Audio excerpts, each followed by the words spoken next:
So how does this work? To sum up, you have a guitar. It's a beautiful guitar here. And then you connect the guitar, let's say, into a pedal. And then the pedal connects to a, so pedal, guitar. Pedal goes into a preamp.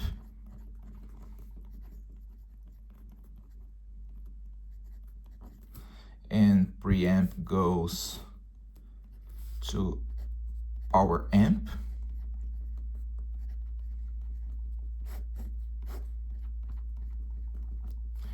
Power amp sends the signal to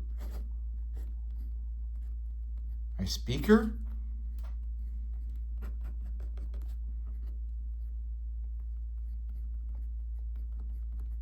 And the speaker, of course, usually it's inside a cabinet,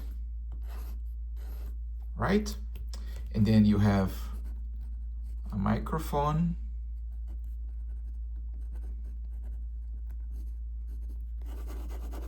capturing the sound, and then the signal of the microphone goes into, let's say, an audio interface. So let's just put names here: cabinet, mic, audio interface.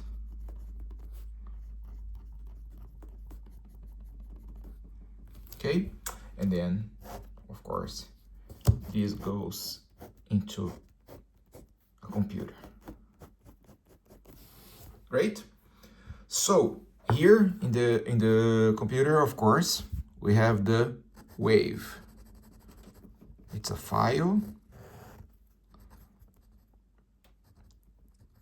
So there's a way that we can capture this whole chain into a what I would call a processed file, or it's a wet signal, but it's possible for me to capture the direct signal, the DI, which means I would skip all these steps here and capture directly via the guitar. And these, of course, I would save, and I would also have the dry signal. So this is the direct input. This is how we call the DI.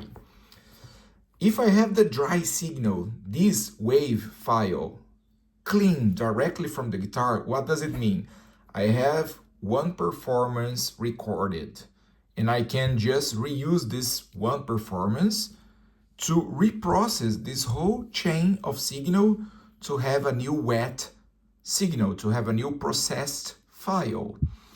So I have multiple wet files, the processed, and I have, let's say, for one track, for one line of guitar, I have the one dry signal.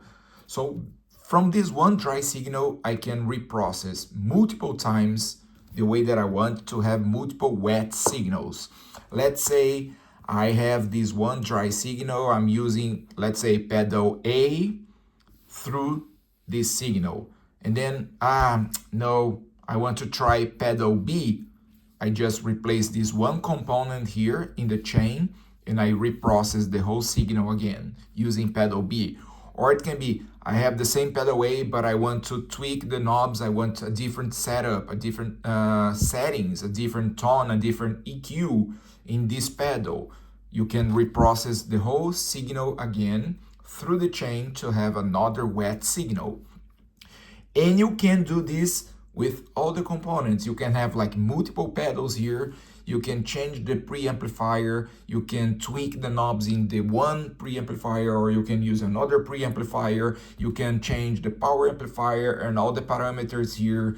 You can change tubes, you can change impedance, you can change electricity, everything that will affect the sound. You can change the speaker, you can change the position of the microphone against the cabinet.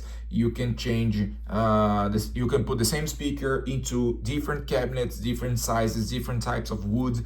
Everything will affect this, the outcome of this process. You can change parameters in the audio interface, etc. But what happens here is that here, when until this point, from the guitar to the audio interface, until, let's say, step 1, and then let's say step 2, step 3, step 4, step 5, step 6, step 7. Until step 7, you have what I would call the analog signal. And then when we send this analog signal to the audio interface, from this point on, you don't have analog anymore. You have a digital signal. So here in step 8, from the audio interface to the laptop or computer, whatever, you have a digital. So to reprocess this digital dry signal into this whole chain again, you need to pay attention to some parameters, especially in regards to the impedance. This is a difficult word for me to say, sorry.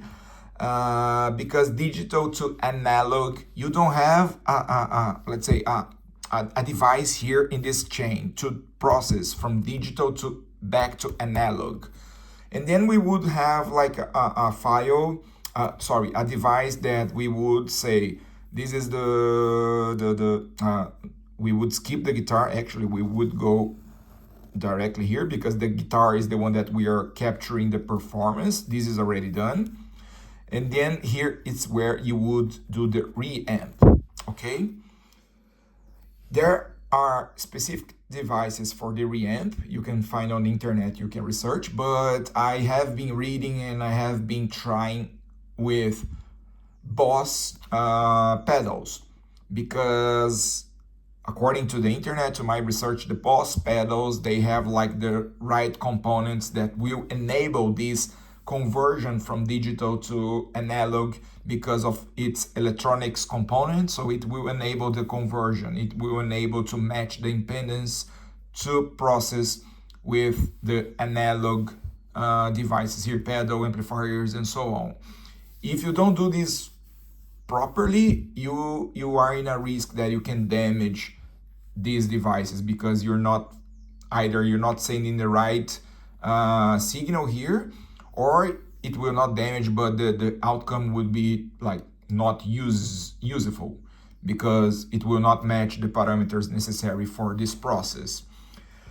For this part here,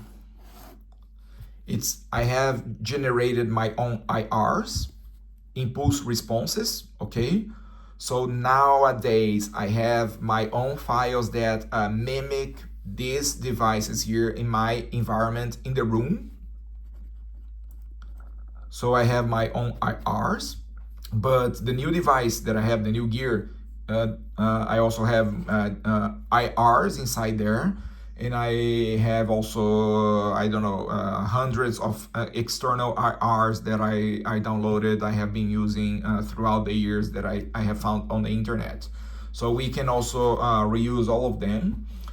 This, of course, will send signals to the monitor speakers, left and right, subwoofer. And yeah, that's what I'm planning to do. So let's tweak the settings to generate new wet sounds. Any questions?